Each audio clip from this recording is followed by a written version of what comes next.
Right now we have breaking news. The FAA says it's closing airspace at El Paso International Airport and the surrounding area for the next 10 days. The agency did not say why they made that decision, but emphasized it's for special security reasons. The airport says it was not notified of this decision ahead of time. Let's get you back to that breaking news in the disappearance case of Nancy Guthrie. Our Kara Peters is closely following the newest developments in this investigation. Kara, what's the latest? Well, things are changing really minute by minute. Authorities say the person they brought in for questioning related to Nancy's disappearance has now been released. They also have wrapped up a search at a property in Rio Rico, Arizona. That is about 60 miles south of Tucson, which is where the sheriff's department says Nancy was taken from on January 31st.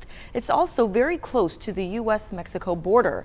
Josefina, the woman who says she owns the home authorities were searching, told CNN that police were questioning her son-in-law, but added that he, quote, had nothing to do with that. She says she allowed them to come inside her home because she has nothing to hide.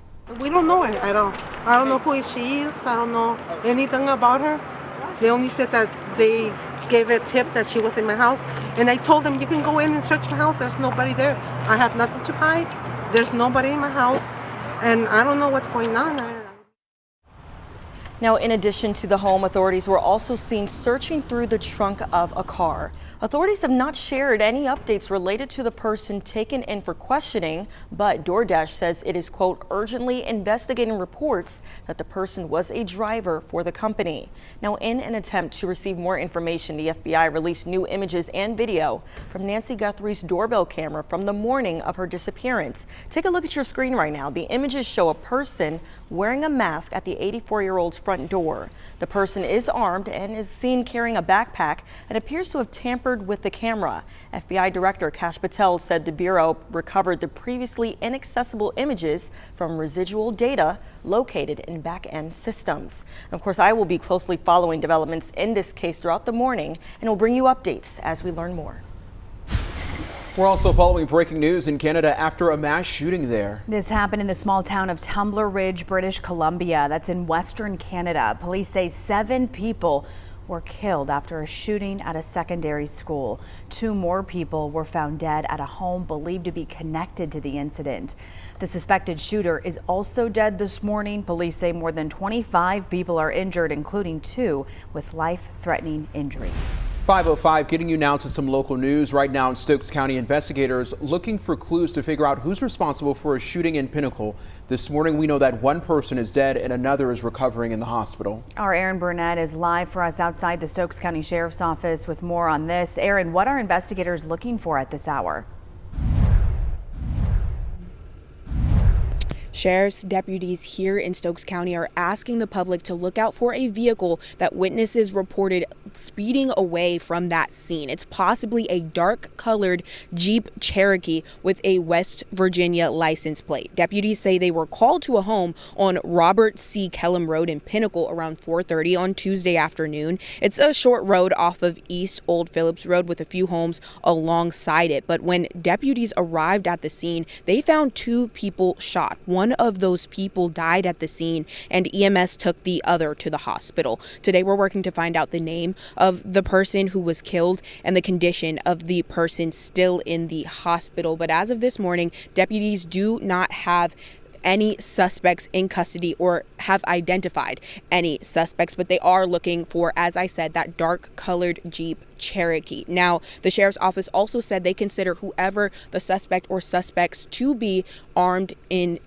dangerous, but they are asking anyone with information on this case to contact the sheriff's office. Reporting live in Stokes County, I'm Aaron Burnett, WXII 12 News. Right now, Winston-Salem police looking for a missing woman. If you can, stop what you're doing and look at your screen. Police say that 76-year-old Rose Wilcox has cognitive impairments and dementia. She was last seen Monday on Old Vineyard Road around 5:30 p.m. When she left, she had on a long black coat with gold buttons and red and white shoes. If you see her or know where she could be, contact the city's non-emergency line. That number 336-773-7700. For updates on all of these breaking and developing stories, be sure to download the free WXII 12 News mobile app and turn on notifications to get alerts sent directly to your phone. In education news, Winston-Salem Forsyth County Schools planning for next year's budget. but it's not out of the woods with last year's debt. District leaders shared during last night's board meeting there is still more than $6 million of remaining debt. That's because the school system still owes one of its vendors and it owes itself. Leaders say private donors are raising money to try to reduce that debt as much as possible, especially as interest builds up on some of it. The one main remaining vendor, not including child nutrition, is ESS, and that's approximately $32 million. Of course, there is interest on that, so that's always occurring. So that number is not a firm number. The updated figure comes as district leaders begin to develop next year's budget, with many educators demanding the board enhance funding after the strain of last year's budget cuts. The school board also discussed its planned organizational study of the central office. Soon the district will begin looking for a firm to investigate the structure and efficiency of central office departments and staff, a move some board and community members say is long overdue. President Donald Trump and First Lady Melania Trump are returning to our state this week. In a briefing, the White House press secretary says that the Trumps plan to visit Fort Bragg on Friday to meet with military families and special operations forces involved in what the White House called Operation Absolute Resolve in Venezuela. The last time the president visited Fort Bragg was in June of 2025.